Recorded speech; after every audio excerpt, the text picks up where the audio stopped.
It is the curse of the orphan's tears. Ola and Ona sold their wrappers, their mother's goats, even their father's old stool, but nothing was enough. Then one day a traveling trader mentioned that Oma, the girl they cast out, now lived in Umweze as a princess. The sisters sat in shame. How could they face her? Would she even see them? But as their mother's cries grew weaker, desperation pushed pride aside. Dressed in rags and trembling with guilt, they journeyed to Umweze. At the palace gates, they knelt and cried. "Please," they begged the guards, "tell Princess Oma that her sisters seek her mercy." From behind the golden curtain, Oma saw them. Time had weathered them in just moons. Her heart trembled.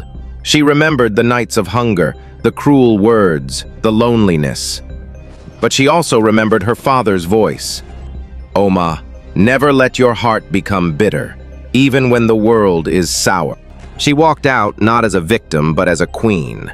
"Why have you come?" she asked, her voice firm yet kind. "Our mother is dying," Ona whispered. "We have no one else." Oma looked at them, not with revenge, but with something more powerful, pity and peace. "You hated me for being loved, but love cannot be killed. It only grows. I will help, not for your sake, but because I am not like you." She sent royal physicians, herbs from faraway lands, and gold coins for their sustenance. The villagers of Ibem heard and wept. A festival was held in her honor. Songs were sung of the girl who rose from fire like the phoenix. Oma ruled with Prince Odin by her side, wise and radiant. But every year she returned to Ibem, not as the orphaned girl, but as the woman who rewrote her story, planting seeds of hope where pain once reigned.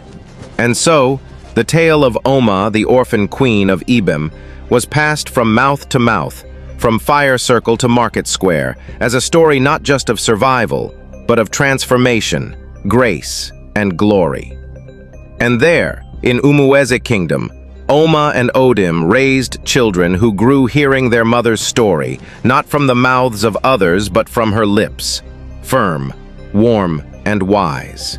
She reminded them always, "Your past is a pot, cracked and fired. It may leak, but what you pour into it today can still nourish many tomorrow." The villagers of Ibem began to change their ways. They honored the orphan, the outcast, the poor. And whenever a girl was born, the women would whisper, "May she have Oma's spirit." For Oma's name lived on, not carved into stone, but into the hearts of those who knew what it meant to rise.